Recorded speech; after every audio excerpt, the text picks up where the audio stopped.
ನಮಸ್ಕಾರ ವೀಕ್ಷಕರಿಗೆಲ್ಲ ಸತ್ಯದರ್ಶನ ಕಾರ್ಯಕ್ರಮಕ್ಕೆ ಆತ್ಮೀಯವಾದಂತಹ ಸ್ವಾಗತ. ಸುಖ ಎನ್ನುವಂಥದ್ದು ಧನವನ್ನೇ ಆಶ್ರಯಿಸಿದೆ ಎಂದು ಯಾರು ಭಾವಿಸುತ್ತಾರೋ ಅಂಥವರ ಬಗ್ಗೆ ಅನುತಾಪವನ್ನು ಹೊಂದಬೇಕು. ಹಿಂದೆ ಇದ್ದದ್ದು ಏನೂ ಇಲ್ಲ ಮತ್ತು ಮುಂದೆ ಉಂಟಾಗುವುದು ಏನೂ ಇರುವುದಿಲ್ಲ ಎನ್ನುವಂಥದ್ದನ್ನು ಅರಿತುಕೊಂಡರೆ ಅಧರ್ಮದಿಂದ ದೂರ ಇರಲು ಸಾಧ್ಯ ಎನ್ನುವಂತಹ ಪ್ರಸಂಗ ಕಾಲವೃಕ್ಷೇಯ ಮುನಿಗಳು ಹಾಗೂ ಕ್ಷೇಮದರ್ಶಿ ಎನ್ನುವಂತಹ ಕಥಾನಕದಲ್ಲಿ ಪ್ರಸಂಗದಲ್ಲಿ ಬರುತ್ತದೆ. ಅಂತಹ ಇನ್ನಷ್ಟು ಬೋಧನೆಗಳನ್ನು ನಾವು ಕೂಡ ಆಲಿಸೋಣ ಸತ್ಯದರ್ಶನದಲ್ಲಿ. ಈ ಬಗ್ಗೆ ನಮಗೆ ವಿವರಿಸಲು ಇಲ್ಲಿಗೆ ಆಗಮಿಸಿದ್ದಾರೆ ವೇದಾಂತಿಗಳಾಗಿರುವಂತಹ ಡಾಕ್ಟರ್ ಪಾವಗಡ ಪ್ರಕಾಶ್ ರಾವ್ ಅವರು. ಅವರನ್ನು ನಾವೀಗ ಇಂದಿನ ಸಂಚಿಕೆಗೆ ಸ್ವಾಗತಿಸೋಣ. ಗುರುಗಳೇ ನಮಸ್ಕಾರ. ಸತ್ಯದರ್ಶನ ಕಾರ್ಯಕ್ರಮಕ್ಕೆ ತಮಗೆ ಆದರಪೂರ್ವಕವಾದಂತಹ ಸ್ವಾಗತ. ವಿಘ್ನರಾಜ ವಿಶುದ್ಧವಾಣಿ ವಿಶಿಷ್ಟ ವಿಷ್ಣು ವಿಶೇಷ ಶಂಕರ ವಾಯು ಜಲ ಗಗನ ಅನಲ ಅಣು ಓಂಕಾರ ಬ್ರಹ್ಮಾಂಡ ಆದಿಮಧ್ಯ ಅಂತದ ವ್ಯಾಪ್ತಕ್ಕೆ ಸಚ್ಚಿತ್ ಆನಂದ ಆತ್ಮಜ್ಞಾನಕ್ಕೆ ರೂಪು ನೂರರ ಶುದ್ಧ ಚೈತನ್ಯಕ್ಕೆ ನಮೋ ನಮಃ. ಸ್ವರ್ಣಮಯವಾದಂತಹ ಬ್ರಹ್ಮಾಂಡದ ಸ್ವರೂಪವನ್ನು ತೋರಿಸುವಂತಹ ಸೂರ್ಯನ ಕುರಿತಾದ ವಿವರಣೆಯನ್ನ ಹಿಂದಿನ ಸಂಚಿಕೆಯಲ್ಲಿ ನಾವು ಅರಿತುಕೊಂಡ್ವಿ. ಈ ಸಂಚಿಕೆಯಲ್ಲಿ ನಾವು ಹರಿದಶ್ವಃ ಸಹಸ್ರಾರ್ಚಿ ಸಪ್ತ ಸಪ್ತಿರ್ಮರಿಚಿಮಾನ್ ಎನ್ನುವಂತಹ ಈ ಶ್ಲೋಕದ ಅರ್ಥವನ್ನ ಅರ್ಥೈಸಿಕೊಳ್ಬೇಕಾಗಿದೆ. ದಯವಿಟ್ಟು ಅದನ್ನು ಆದಿತ್ಯ ಹೃದಯದಲ್ಲಿ ನಮಗೆ ತಿಳಿಸಿಕೊಡ್ಬೇಕಾಗಿ ಪ್ರಾರ್ಥನೆ ಗುರುಗಳು. ಹರಿದಶ್ವಃ ಈ ಪದ ಎರಡು ಅರ್ಥಗಳನ್ನು ಹೊಮ್ಮಿಸುತ್ತೆ. ಅಶ್ವ ಅಂದರೆ ಏನು ಅಂತ ನಾನು ಹಿಂದೊಮ್ಮೆ ಮಾತಾಡ್ತಾ ಹೇಳಿದ್ದೆ. ಅಶ್ವ ಅಂದ್ರೆ ಏನು? ಕುದುರೆ ಎನ್ನತಕ್ಕಂಥದ್ದು ಸಾಮಾನ್ಯವಾದ ಅರ್ಥ. ವಾಸ್ತವವಾಗಿ ಅದು ಅದರ ಅರ್ಥ ಅಲ್ಲ. ಅದರ ನಿಜವಾದ ಅರ್ಥವನ್ನು ಗ್ರಹಿಸಿ ಈ ಪ್ರಾಣಿಗೆ ಕುದುರೆ ಅಂತ ಹೆಸರಿಟ್ಟು, ಅಥವಾ ಕುದುರೆಗೆ ಅಶ್ವ ಅಂತ ಕರೆದರು. ಕುದುರೆಯನ್ನು ಅಶ್ವ ಅಂತ ಕರೀಬೇಕಾದ್ರೆ ಅಶ್ವ ಅನ್ನೋದಕ್ಕೇನೋ ಬೇರೆ ಅರ್ಥ ಇರಬೇಕಲ್ಲ. ಅಶ್ವ ಅಂದರೆ ಅರ್ಥ ಏನಪ್ಪಾ ಅಂದರೆ ಅತಿ ಶೀಘ್ರವಾಗಿ ಚಲಿಸತಕ್ಕದ್ದು ಅಂತ. ಅದರ ಗಮನ ಹೇಗಿದೆ ಅಂದರೆ ಕಣ್ಣು ಮುಚ್ಚಿ ಕಣ್ಣು ತೆಗೆಯೊಳಗೆ ಕೋಟಿ ಕೋಟಿ ಕೋಟಿ ಕೋಟಿ ಮೈಲಿಗಳು ಸಂಚಾರ ಮಾಡಿಬಿಡುತ್ತೆ. ಅಂಥದ್ದು ಯಾವುದು? ಅತ್ಯಂತ ವೇಗವಾಗಿ ಸಂಚಾರ ಮಾಡತಕ್ಕದ್ದು ಯಾವುದು? ಮನಸ್ಸು ಮತ್ತು ಸೂರ್ಯನ ಬೆಳಕು, ಕಿರಣಗಳು. ಮನಸ್ಸಲ್ಲಿ ಬಂತು ಕಿರಣಗಳು. ಅಂದರೆ ಕೋಟಿ ಕೋಟಿ ಕೋಟಿ ಕೋಟಿ ಸಾವಿರ ಕೋಟಿ ಸಾವಿರ ಕೋಟಿ ಕೋಟಿ ಸಾವಿರ ಕೋಟಿ ದೂರದಲ್ಲಿ ಇರತಕ್ಕಂತಹ ಸೂರ್ಯ ಬೆಳಿಗ್ಗೆ 6 ಗಂಟೆ ಆಗ್ತಾ ಇದ್ದ ಹಾಗೆ ನಮಗೆ ಬೆಳಕು ಬರುತ್ತಲ್ಲ, ಮೊದಲನೇ ಕಿರಣ ಬರುತ್ತಲ್ಲ, ಎಷ್ಟು ಕಾಲ ಬೇಕೋ ಕ್ಷಣ ಮಾತ್ರದಲ್ಲಿ ಬಂದ್ಬಿಡುತ್ತೆ. ಅಂದರೆ ಅತ್ಯಂತ ವೇಗವಾಗಿ ಚಲನೆ ಮಾಡತಕ್ಕದ್ದಕ್ಕೆ ಅಶ್ವ ಅಂತ ಹೆಸರು. ಹಾಗೆ ಚಲಿಸುತ್ತೆ ಪ್ರಾಣಿಗಳಲ್ಲಿ ಕುದುರೆ ಅಂಥೇಳಿ ಅದಕ್ಕೆ ಅಶ್ವ ಅಂತ ಸಂಸ್ಕೃತದಲ್ಲಿ ಕರೆದು ಇರಲಿ. ಹರಿದಶ್ವ. ಹರಿತ್ತಂದ್ರೆ ಏನು? ಹರಿತ್ತಂದ್ರೆ ಹಸುರು ಅಂತ.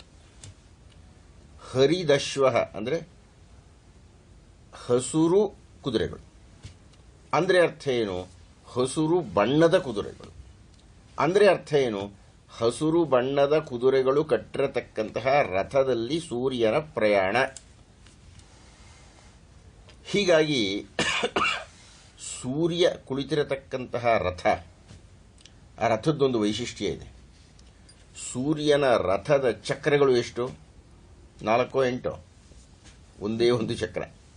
ಸೂರ್ಯನ ರಥಕ್ಕೆ ಚಕ್ರ ಒಂದೇ. ಅದಕ್ಕೆ ಕಟ್ಟಿರತಕ್ಕಂಥ ಕುದುರೆಗಳ ಸಂಖ್ಯೆ ಎಷ್ಟು? ಸಪ್ತಾಶ್ವಗಳು. ಮುಂದೆ ಬರ್ತವೆ. ಹರಿದಶ್ವ ಸಹಸ್ರಾರ್ಚಿ ಸಪ್ತ ಸಪ್ತಿರ್ಮರೀಚಿಮ. ಸಪ್ತಾಶ್ವಗಳು ಅಂತ ಅದನ್ನ ಆಮೇಲೆ ಮಾತಾಡ್ತೇವೆ. ಸಾರಥಿ ಯಾರು? ಅರುಣ. ಅವನ ಕಾಲು ಹೇಗಿದೆ? ಮುರಿದೋಗಿದೆ. ಅವನ ಹೆಸರು ಅನೂರು ಅಂತ.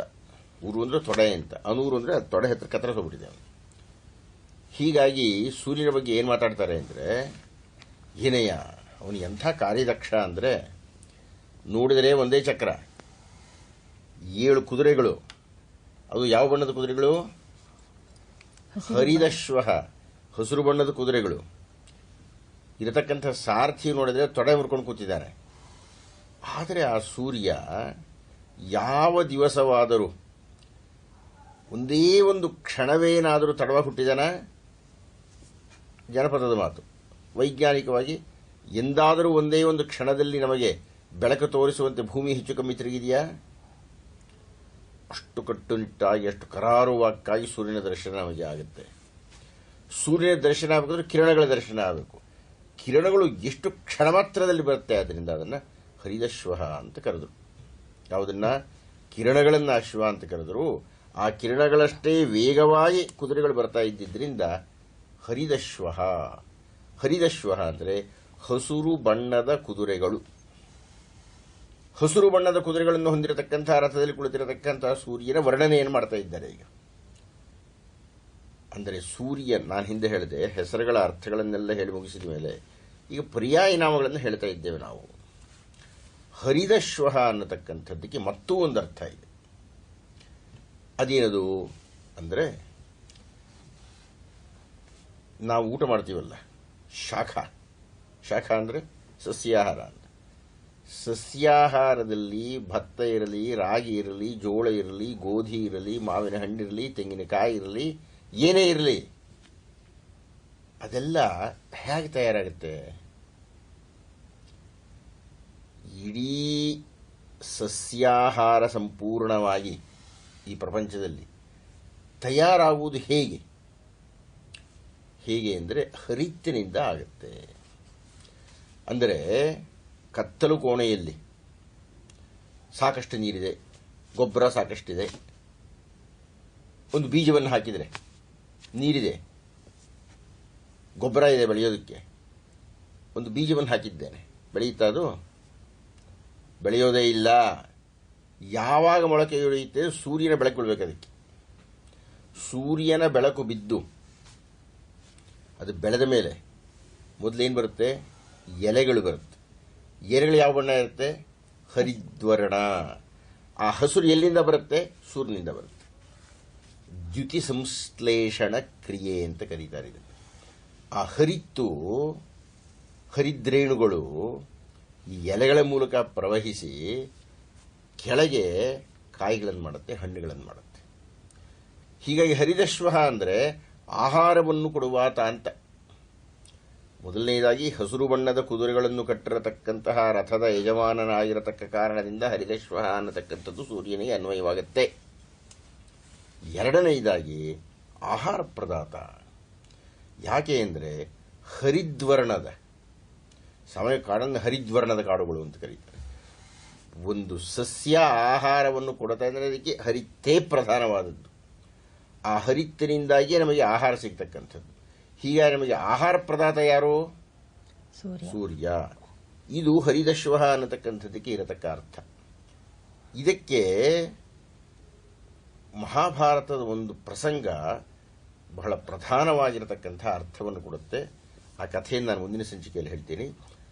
ತನ್ಮೂಲಕ ಯಾರಿಗೆ ಆಹಾರ ದಾರಿದ್ರ್ಯವಿದೆಯೋ, ಹಣ ಇದ್ದೂ ಯಾರಿಗೆ ಊಟ ಸಿಗಲ್ವೋ, ಎಲ್ಲವೂ ಇದ್ದು ಏನೋ ಅನುಭವಿಸೋದಕ್ಕಾಗೋದಿಲ್ವೋ, ಅಂತಹ ಅಲ್ಲ ದಾರಿದ್ರ್ಯವಿದ್ರೆ ಅದಕ್ಕೂ ಈ ಹರಿದಶ್ವ ಅನ್ನತಕ್ಕಂಥ ಮಂತ್ರವನ್ನು ಉಚ್ಚಾರ ಮಾಡಿ ಸಂಪಾದನೆ ಮಾಡಬಹುದು ಅಂತ. ಅಂತೂ ಹರಿದಶ್ವ ಅನ್ನತಕ್ಕಂತಹ ಶಬ್ದ ಪ್ರಯೋಗ ಮಂತ್ರದ ಮೂಲಾರ್ಥವಾಗಿ ಯಾರಿಗೆ ಆಹಾರದ ದಾರಿದ್ರ್ಯ ಉಂಟೋ, ಯಾರಿಗೆ ಅನ್ನ ಸಿಗುತ್ತಾ ಇಲ್ಲವೋ ಅವರು ಹರಿದಶ್ವಾಯ ನಮಃ ಅನ್ನತಕ್ಕಂತಹ ಮಂತ್ರವನ್ನು ದಿವಸಕ್ಕೆ 1008 ಬಾರಿ ಉಚ್ಚಾರ ಮಾಡ್ತಾ ಇದ್ದರೆ 108 ದಿವಸಗಳ ಒಳಗಾಗಿ ಅವರ ಆಹಾರದ ತಾಪತ್ರಯ ನೀಗುತ್ತೆ ಅನ್ನತಕ್ಕಂಥ ಒಂದು ಹೇಳಿಕೆಯೂ ಇದೆ.